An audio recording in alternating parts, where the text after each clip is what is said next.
All right, everyone. Welcome once again to the Faces of Business. I am your host, Damon Pistolka, and I am happy, excited, ecstatic because I'm going to be talking to Clayton Stenson here today, none other than the Unity Guide. We're going to be talking about bridging the gap between visionaries and integrators. And if you don't know what we're talking about, you soon will. Clayton, thanks for being here today. Thank you for having me. I'm looking forward to this. Oh, it's going to be great, man. It's going to be great. So, Clayton, we're going to be talking about visionaries and integrators, and those of us that don't understand what that is, you're going to be helping us understand that a little bit better. But let's learn a little bit about Clayton. Your history, your background, and how you just decided that you wanted to help people with the EOS system and being a Yeah. fractional integrator, and then now helping visionaries and integrators. hmm Yeah, I'm kind of an unlikely candidate for this, to be honest. I grew up on a farm, 5 generations of farmers on the same farm, 117 years. So you wouldn't have expected that I would end up doing this kind of work. But then through the years, I ended up actually it was at my church was the first time that I was on staff and I was working with a visionary. And to be honest, it was very challenging the first time around. I had no real office experience. I had no experience working with this type of person before. The biggest challenge of it all is that we're very different, right? Like a visionary, maybe I'll just go there quickly. Mm-hmm. Visionary, typically, they're a founder. They're typically very good at sales.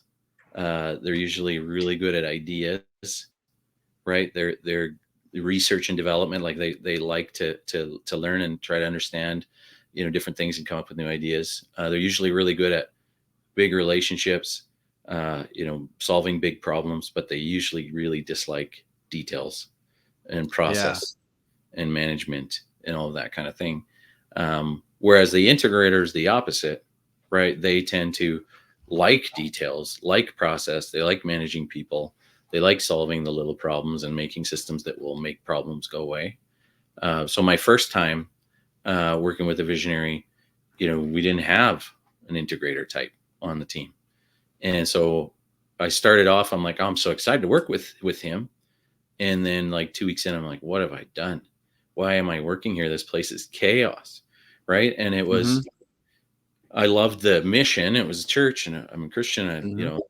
uh, love the Lord and all of that, but it was very challenging for someone like me who I didn't recognize was an integrator, natural integrator type, but it really bothered me. So then I had to manage my own attitude and be a part of the solution and not a part of the problem.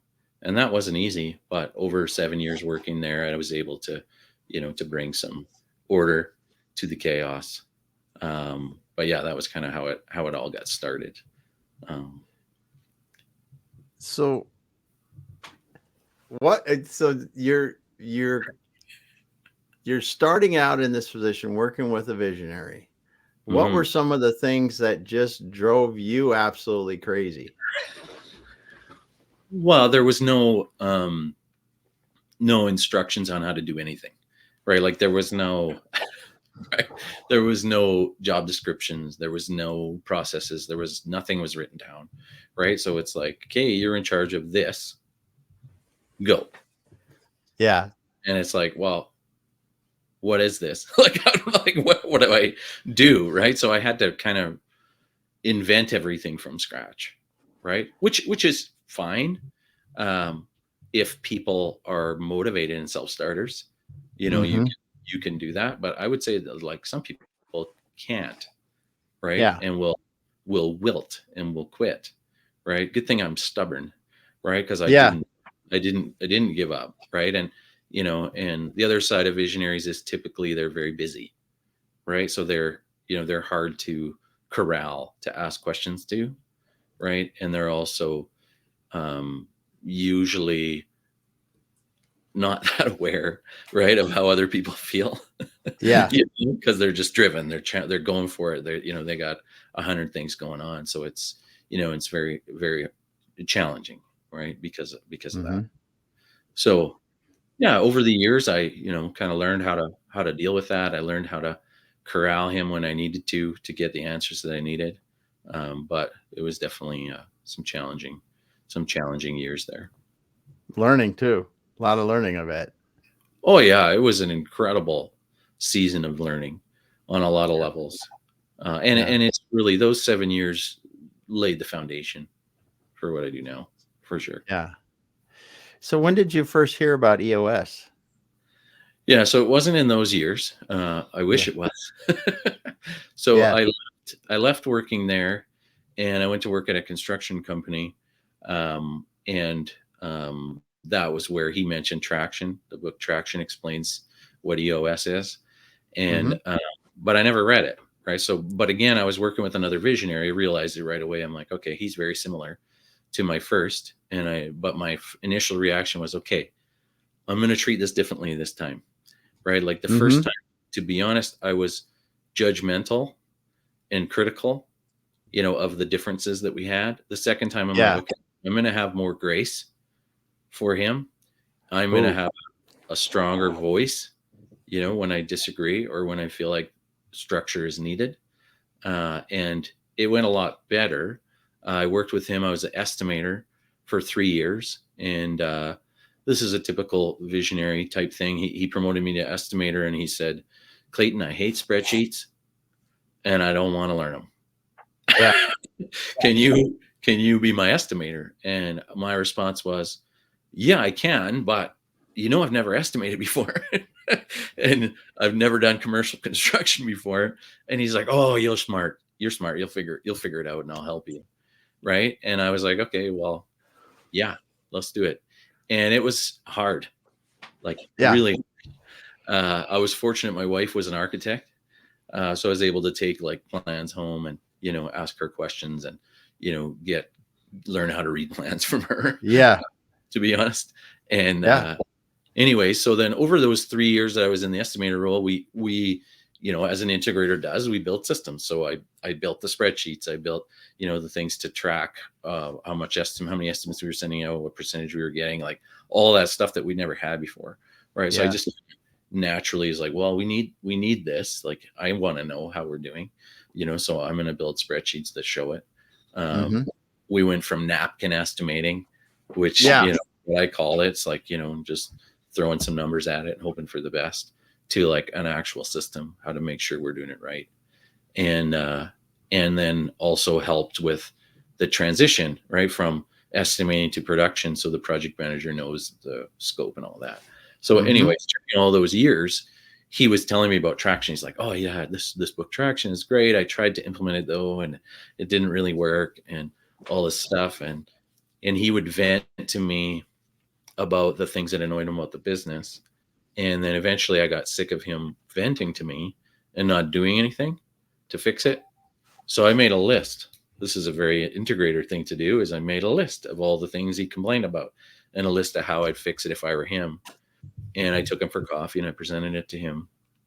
And at the end of the coffee, he said, you're promoted. You're my integrator. But I didn't know what an integrator was. I said, so Yeah. what's that? And he said, well, here, read this book, Traction, which I have right here. So in case somebody Yeah. wants. Yeah. I've got one line here too. And this is the original one that's pretty worn out. Yeah. And so I read it. Yeah, I read it and I fell in love. I'm like, wow, this is awesome. We needed this at the church. We need it here. And when I read about integrator, I'm like, yeah, I'm kind of doing that already. So Yeah. let's make it official and give me more authority over the whole organization. And so that's what we did. And I just started self-implementing what I read in the book, whatever made the most sense for what we were trying to accomplish. And we 22 times our net profit in 12 months. No turnover, no increase in revenue. It was just purely increased accountability engagement from the team. And I've just fell in love with EOS Yeah. and being an integrator. Yeah. Well, we got Dean here. I don't know if you know Dean, but I think he's talking about you here. Total rock star. Studmeister.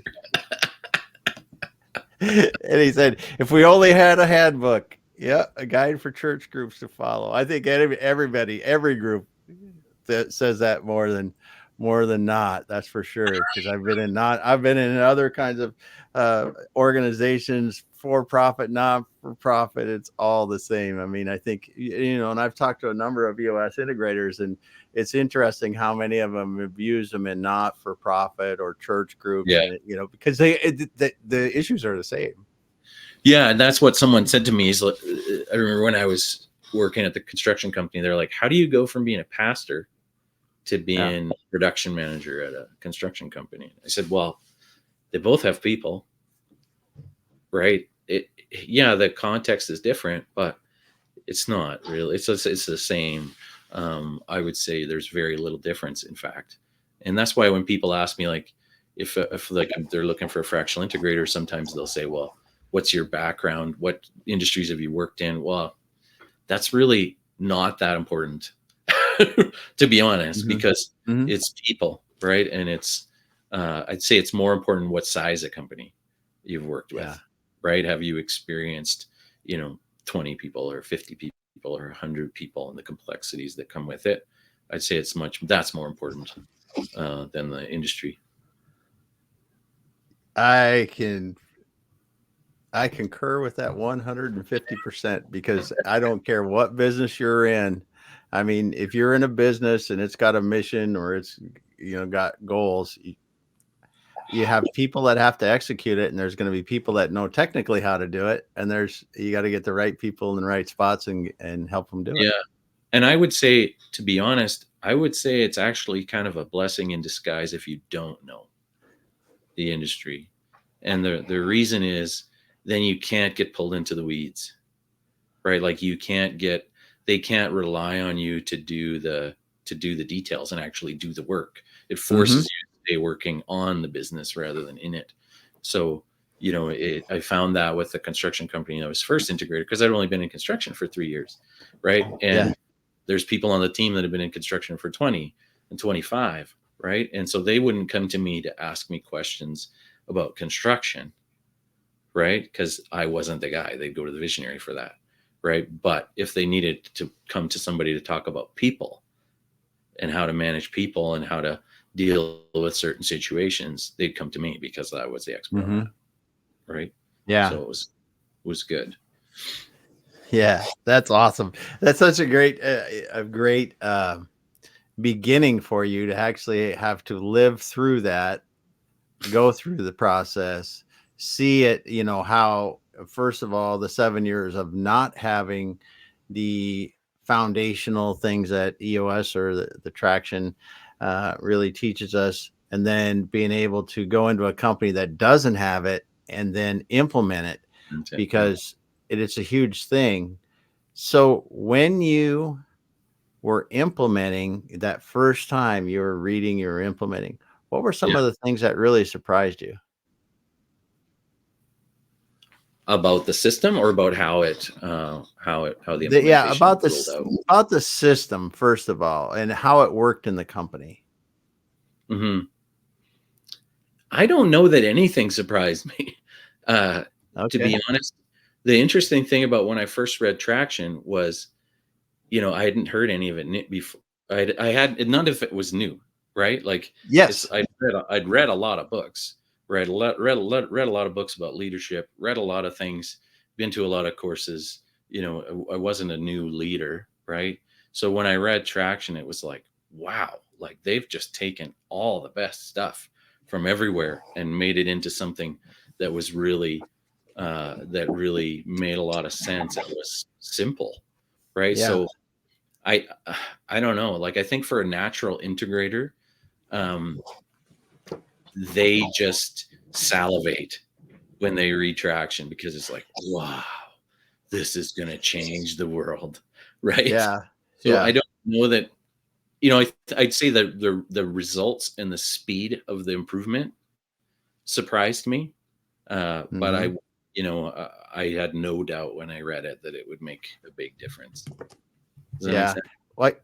Yes, it does. It makes a lot of sense. And Dean's got a question here. He says, "What is EOS?" And basically, it's the entrepreneurial operating system that Gino Wickman talks about in the book Traction, and then he also has a couple other additional books that he talks about. But this has really got the framework of the EOS system, um, and what it really does, like you said, that I think is so helpful for people, Clayton, is that it lays it out in simple steps. How do I get my business organized?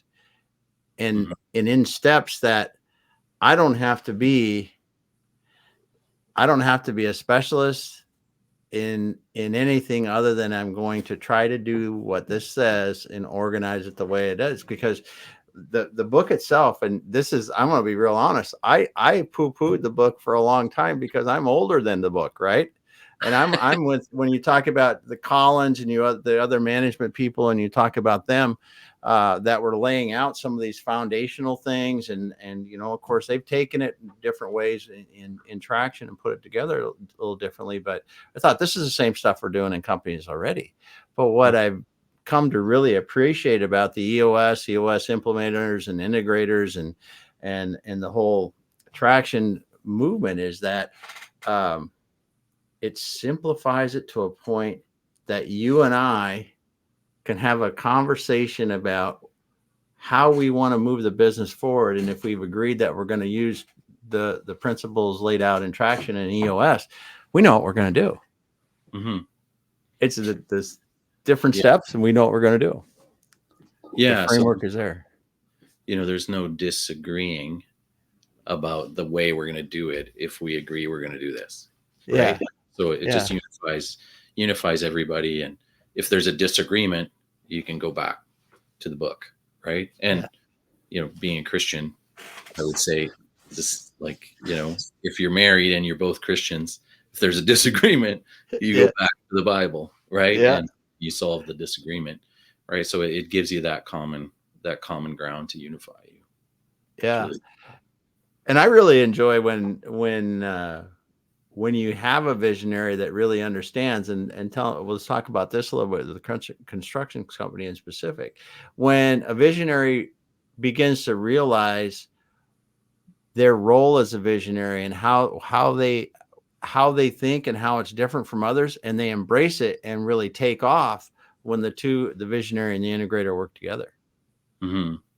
Yeah. So when he promoted me, I didn't tell the whole story. His words were, "Clayton, when I touch operations, it blows up in my face every time." Right. And he said, "I saw you work at the church for 7 years and now 3 years with us. I know you'll be good at this. I know you'll be way better than me at this." And he let go. Right. He just, and I think, because of our length of relationship and depth of trust, it's not Yeah. normal. It's not normal for a visionary to let go the way that he did. Like, literally, he let go and let me run the company. And he was down to 4 to 6 hours a week at one point, fairly quickly. Uh, Yeah. because he knew I would handle it, and I would handle it better than him. And I thrived, right? It's like, this is my sweet spot. This is my unique ability. I love this, right? Like, I'm nerding out doing this stuff. Like, I just love it. And for him, he's like, "Oh, freedom. I don't have to do operations anymore." Right? He'd been doing it for 15 years, Mm-hmm. and hating it. Right? So now he's like, "Okay, now I can be an entrepreneur. Now I can go and I can, focus on business development." And he bought 2 other companies that year, and went and chased something else. He bought another residential construction company that was virtually bankrupt, and he turned it around. He's brilliant. He is brilliant Mm-hmm. at that stuff. But once it's running, he's bored. Yes. Right? Like, now I need a new challenge. Give me something else to do. This is boring. So can you run this for me so I can go chase the next opportunity? And I just had dinner with him last Thursday, and now he owns 4 companies. And at one point he had 7, but 3 went bankrupt. They were all fitness studios that he launched just before COVID. So that's not really his Mm-hmm. fault. Yeah. Bad Yeah. time. But he loves that. Like, he's thriving. He's loving that, right? But Yeah. it's just, that's his unique ability, whereas mine was to run stuff. Yeah. Well, and it is you describe the way that like them, when they really understand getting the right people, the additional people on their team, that how that allows them to really flourish in their world and allows the other members of the team to really flourish. And when they see that, it's almost it's that thing for him, I'm sure, is very satisfying because he sees he's really being able to build things now for the Mm-hmm. long term. Yeah. Yeah, for sure. Yeah. Yeah. So the Unity Guide. Now you like to help these visionaries and integrators work together. Where did the idea for that come from? That you know that it was something that people actually needed. Well, it started with an EOS implementer here in Alberta that I met, and we were having coffee or breakfast one day, and he said, somehow it came up, and he said, Clayton, if you can solve this problem, because it's a big problem, you'd be golden, right? And that kind of planted a seed and got me thinking, okay, how, could I solve this problem? And then I started talking about it more in my business. One of the guys in my BNI chapter, I used to be in BNI, I'm not anymore, if you're familiar. Mm-hmm. I was chatting with him about the visionary and integrator, and he's like, his eyes opened, and he's like, "Oh yeah, I'm the visionary." And I'm like, "Yeah, I know." Right? Yeah, It's I pretty spot obvious. you a mile away. Yeah, you could spot him a mile away for sure. Yeah. And he said, and I just hired my girlfriend, and she's my integrator. And I said, "Okay, how's it going?" He's like, "If you don't help us, we're gonna kill each other." This is where this started. And I was like, "What do you mean?" And he explained it, and I'm like, "Okay, well," he's like, "Can you help us?" And I'm like, "Well, I don't have a program for that." And he's like, "Make one." And I was like, "Oh, okay." So I made one, Yeah. and it was just a 5-week program. And the first session was 1 hour a week. The first session, they had a big fight. Like it got really heated, and they're yelling at each other. And I was like, "Whoa, whoa, whoa, whoa, whoa! Stop! Time out! Time out! Time out!" And they stopped, and I was like, "Hey, this is what I see. You visionary, you have expectations up here for your integrator, but your communication to them is down here, right? She has no idea what she's doing. You've given her no structure, and she's floundering, and you're Yeah. mad at her because she's not delivering." And I said, like, you need to be more clear about what you want, and help her to give her some structure on how to get there, because integrators thrive in structure and they wilt outside of it. And he was mad at me, to be honest, because I put the blame on him, right? Yeah. Yeah. He was not impressed. And I had a co-facilitator in there too, and they left the call, and he said to me, "Clayton, I don't know if we can help these guys." And I was like, "Well, let's just stay the course, complete the program." And the next week the visionary came back and he apologized. He said, "You know what? I thought about what you said, and I trust you, Clayton, and you're right." So then we spent the next 4 weeks building the structure. They weren't running on EOS, just to be Mm-hmm. clear, right? But it still applies, right? Like it doesn't Yeah. seem to matter who I talk to about visionaries and integrators, whether they're a visionary or an integrator or just on the team. I've talked to many people who are just team members, and I explain what I do to them, and they're like, "Oh yeah, this person is the visionary and this person is the integrator." And yeah, there's lots of conflict and different points of view, right? So that's where it all got started. It was just like a cry for help from somebody that I knew. And even now, that was 2 years ago, every time I see her, she like gives me a big hug, and she says, "Thank you." They're still together. The business is doing great. We're going for coffee after Christmas, or breakfast. That's awesome. So that was the first one. And then the second one was very different. It was a referral from an EOS implementer, and they were about 6 months into implementing EOS, and very different situation. The integrator was new. He'd never been in this kind of a role, and he was really not stepping into it and owning it the way that he needed to. And I met with the visionary, and the visionary said, "I feel like I need to rip the Band-Aid off and release control, but I just don't trust him that he's ready for it yet."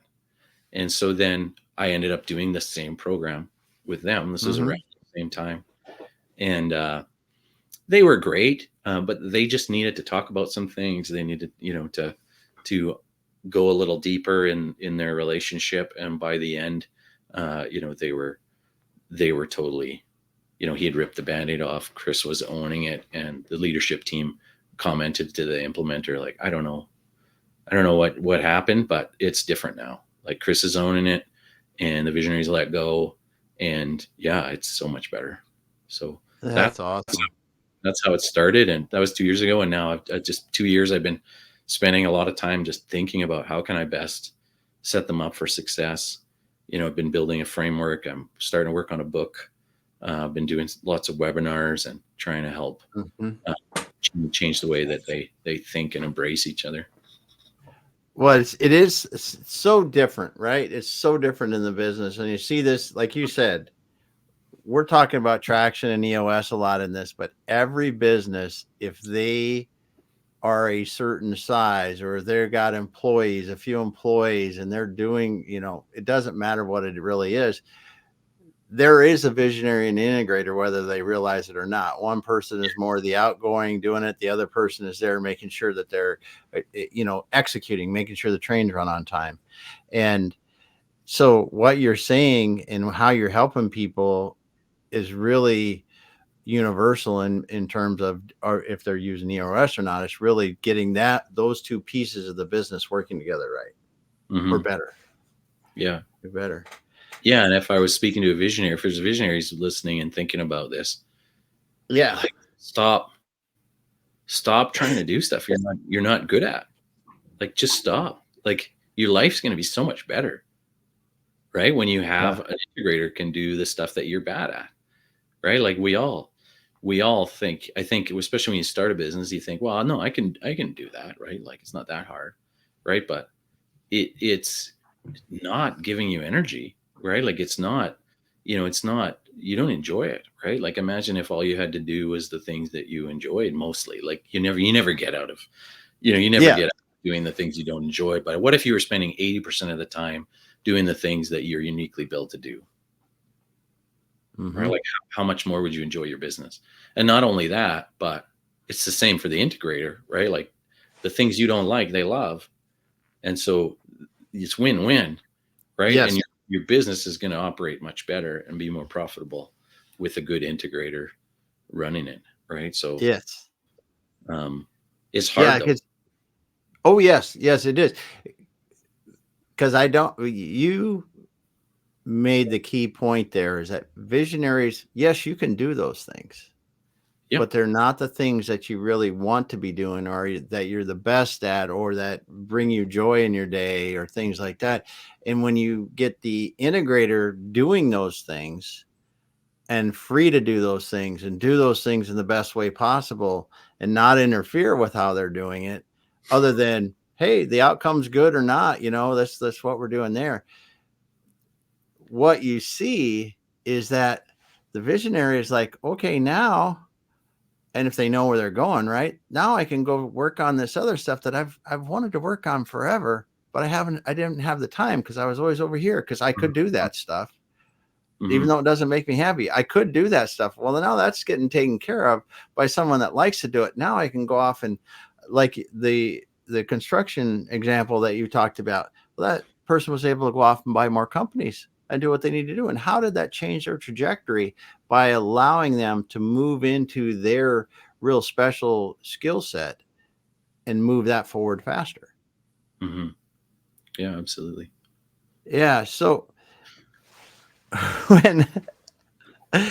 when you're helping people going through the EOS process, going through the structure and helping people do this, what are some of the common things that you see as the visionary and integrator are setting there that they really start to realize? I think the biggest problem is not accepting the differences. So I always use marriage examples.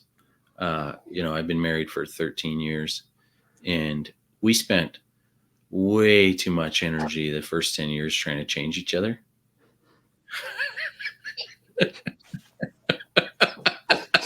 Join the club. and it doesn't work. No. You can't change someone. It's impossible. All it does is create bitterness and resentment and strife, right? And I find that this happens a lot with visionaries and integrators, is that, Yes. rather than embrace the differences, they push against them and try to change each other. And it's a big mistake. It's a big mistake, because it's your differences, not your similarities, that make it work. So I'll give you an example. So I stopped working at that construction company. I was gone for about a year and a half, and he reached out to me. He saw that I was starting to coach integrators, and he reached out to me. He's like, "Hey, Clayton, I think I might have an integrator that could step into your role." He said, "We've really been missing you, and what you did, and could you coach him?" And I said, "Yeah, I could. Like, do you think he's the right guy for it?" And he said, "Well, I think so. My only problem is he's not visionary enough." And I started laughing, right? And I said, "What are you talking about?" Right? I said, "We didn't work well together because I was like you. We worked well together because we were different. I was different, right? You don't need another visionary. You need an integrator, right?" So it's not, I get it. Like, you have to have maybe a certain level of visionariness, but it's the opposite that you really need. And I think one of the problems that most companies have, and owners have, I think, is that they have a tendency to hire people just like them, and then they end up frustrated, because they're people like them are annoying them because they're doing the same things that they're doing, right? And you don't need that. You need the opposite, right? I met with somebody today for coffee, and they're thinking about hiring an integrator, and she was telling me about who they're thinking of hiring, and I'm like, I just hope they're not, like them, because they don't need that. They need somebody who's going to challenge them, who's going to push back, who's going to disagree, right? Like, that's where the strength is, if you can do it respectfully, right? Mm-hmm. And yeah, so that's, I think, the biggest thing is that just, and that's where I start, is awareness, right? Like, we need to really start talking about awareness. Like, what does this relationship look like, and what impact can it have on your company? Which I think the book Rocket Fuel is another a book that EOS put out, is really good. But then I also like to talk about what are the let's get aware of what the pitfalls are. Like, what are the things that are going to annoy you about each other, right? And Oh, yeah. I don't know if you're familiar with the Colby assessment. Are you? Mm-hmm. I've heard Yeah, of the it. Yes. Colby assessment, scores you on 4 things, and I use that in my coaching, and because it gives you a score between 1 to 10 on each thing, and if so, I'll give you an example. One of the third one is called Quick Start, and what that measures is your risk aversion, right? So if you're a high score, you risk isn't an issue for you, right? Like, you're willing to just go for it and risk everything, and it doesn't scare you, right? But if you're low, you are risk averse. You don't like, Mm-hmm. you don't like risk, and you want to do the research, you want to build a system, you want to do all the stuff to avoid the risk, right? So a visionary is typically high quick start. Like, risk isn't a big deal. They love to, to risk, right? Whereas an integrator is usually going to be low. They're going to be risk averse, right? So if my visionary is rated a 10 and I'm a 1, we're going to have conflict. Yes. Right? It's like, whoa, whoa, whoa. The integrators would be, whoa, whoa, whoa, slow down, slow down. We need to think about this. And he's like, what? You're a governor on me. Like, I can't break through. This is so amazing. We need to go. And they're going to fight about it. Right. So if you're not aware of that, it's going to be worse. Right. But if you're aware of it, then you can compensate for it. You can meet in the middle somewhere. Right. And Mm-hmm. it's a blessing for the visionary to have somebody help them think things through before they dive in. Yes. Yes. Yes. And Heather said this earlier about something. Thanks for being here, Heather, in the comments. She said this is so true when she was you were talking earlier about visionaries and integrators and causing strife with each other. And when you said something in here, this awareness, and you talk about risk aversion, and that visionaries aren't really that afraid of risk, and they'll take a risk that an integrator won't. One of the things that just happened to me about a week ago is I was talking to someone in a business situation. They're like visionary out of this world, right? And it was finally they called me to ask my opinion about something, and I was like, okay. Well, this is, you're asking somebody that's more towards the integrator side of it. I said, well, these are the things, and really, you shouldn't do it. And I realized, I said, but you're going to go ahead and do this, right? You're just calling me to see what's going on. Yes, I'm going to go do it anyway. And I think that when you talk about that, or you talked about that, and how it can really do that, I think some of the integrators and the visionaries need to know that, hey, when I talk to somebody like this, they will ask me some more questions, because to them it's pretty risky, but to me it's not. But in the end, if that integrator really knows that, hey, it's going to happen no matter what, we just need to make the best outcome of it possible. That's one of the things, as an integrator, you can start to flex with that visionary, and really choose your time, your battles, I should say, because there are some things working with a visionary, you're going to have to stop and say, listen, this could really be a life-changing thing if you're doing, and you don't want to do it.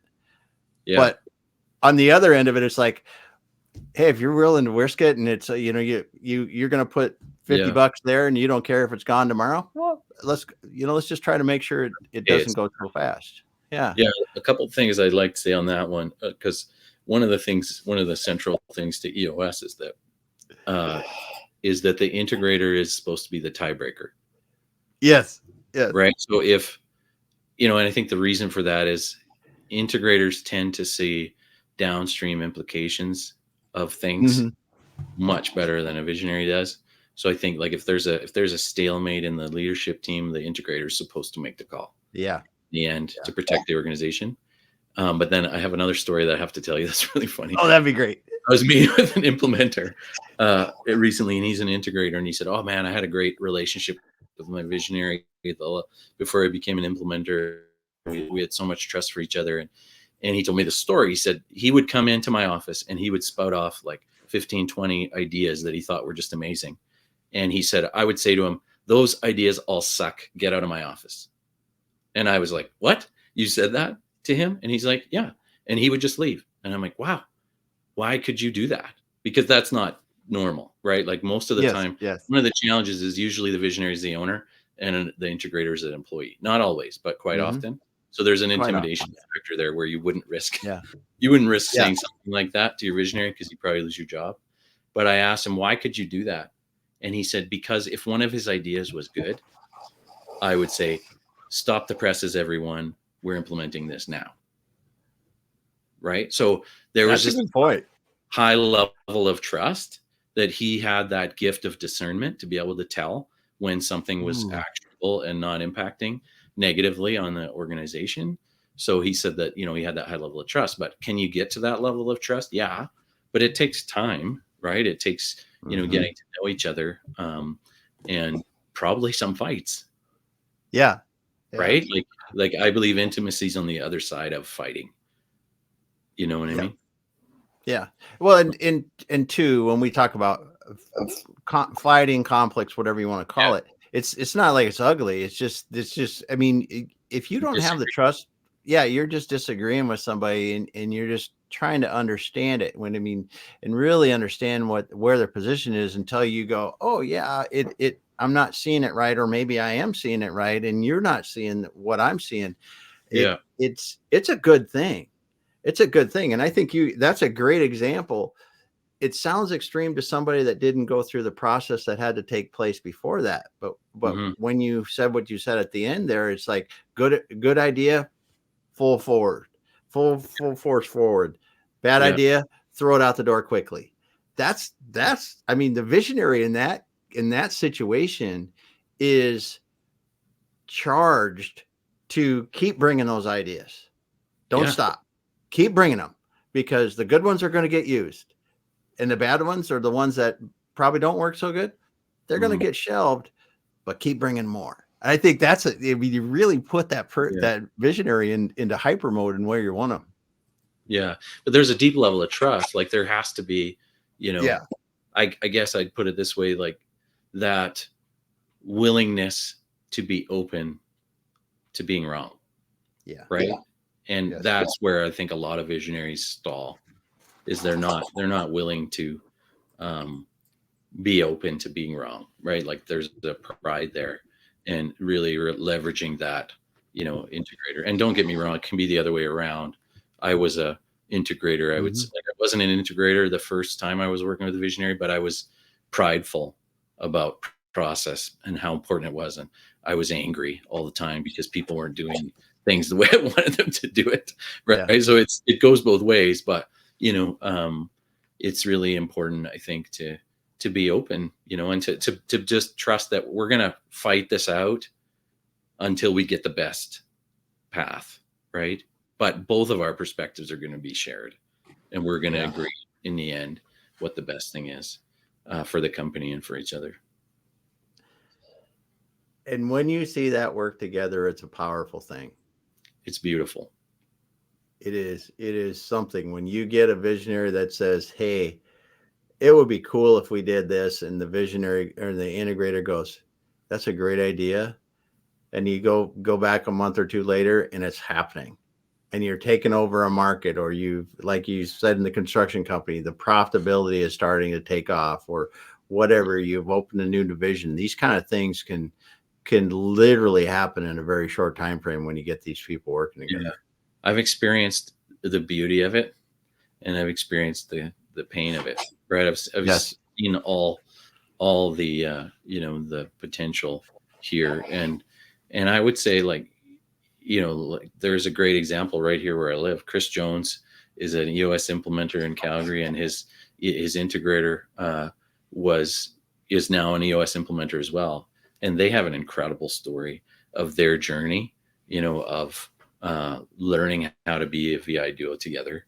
And it's an incredible story. They had a fireside chat last summer that I was at, and it was hilarious because they're telling their stories, but also, amazing to see what's possible if you leverage both gifts together. It really is. It really is. Yeah. So if there are people listening today, and could be a founder, could be a visionary if they've already identified themselves as that, and they are sitting there with this other person in their business that is the one that's supposed to be keeping the trains running on time, supposed to be doing things there. What's one bit of advice you could give them today? I would say enter the danger. That's a term, EOS term, but whatever scares you, like an issue that you feel like, you need to bring up. Like, we all have blind spots, right? Mm-hmm. So if there's a blind spot in, your integrator or vice versa, right, that needs to be exposed, that's holding the company back, run towards it, like address it. Don't pretend like it's not there, because it is there and it's holding things up. And how to do that, I would say, is intent matters more than technique. So what I mean by that is, if your intention when you bring it up is to stop the other person from doing something that is a pain in your butt and is making your life hard, it's not going to go well. Right. But if your intention is to bring, to help them, like to see them grow and to see the company succeed, and your heart is really to care for them. Like, this is how I manage my teams. When I have a team, is like, if I'm going to correct somebody, I won't correct them until I can come at it with the right intent. Right. Like, meaning I'm going to correct you on this because I want you to be successful. I know it's going to hold you back from success in your career. And, so I care about you and I want you to win. Then I'll bring it up. Right. But if it's just like, you're annoying me, please stop doing that, I won't bring it up, because they'll sense the intent. Do you know what I mean? Like, they'll just see that 100%. You're just annoyed by me. So you're calling me out because it's an annoyance to you. Right. So it's so important that we correct people because we care about them and we care about the business. So yeah, don't run from healthy conflict, but make sure you have the right intent when you start the conversation. That is so powerful. I mean, what you said there can change the way that any two people, right? Really, when you look at it, when you're in a business situation, it's so funny. It's so interesting that you said that, because I'm doing that with someone now that I'm coaching, and it's like I have to check myself, and I have to really step back and go, okay, I want them to succeed. I need them to feel that I want them to succeed. And then we talk about this, talk about what we, how we could do this better. Yeah. And it's so much different a conversation. Yeah. It can't be a selfish motivation that you're doing it from. Otherwise, they get defensive and it's going to blow up in your face. Yeah. Yeah. Oh, good stuff, man. Well, Clayton, it's been so much fun. I can't believe we're at time. And it's great talking to you, because I think that the people listening here today, if you came in here later, go back to the beginning. And I mean, Clayton, you really went through some good examples of yourself going through the visionary integrator process, seeing how it works, learning about traction and EOS, and then some of the situations where you've been coaching these visionaries and integrators in companies and really helping them to work together better so they can improve their organization. But thanks so much for being here today, man. Thanks for having me. It was fun. Yeah. Yeah. So if someone wants to get a hold of you, Clayton, what's the best way to get a hold of you? I'm very active on LinkedIn. So if you reach out to me on LinkedIn, I'd interact with you. Or my website is theunityguide.com. And there's a link on there to book a 30-minute free call if somebody wants. Good.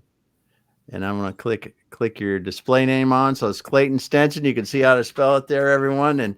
And reach out to him if you want to talk about this, or go to his website, The Unity Guide, and learn more about his fractional work that he does and his coaching of visionaries and integrators.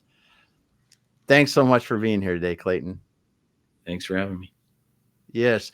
Well, everyone else, thanks for all of you that commented today. We've got Dean and Heather and Robbie. Thanks so much for being here today. And all of you that were listening and not commenting, we appreciate you being here. We will be back again next week. Yes, I believe I have some going next. We're getting close to Christmas, so I don't know my holiday schedule that I decided, because I decided about 4 months ago that. But we'll be back again. Clayton, hang out for a moment and we'll finish up.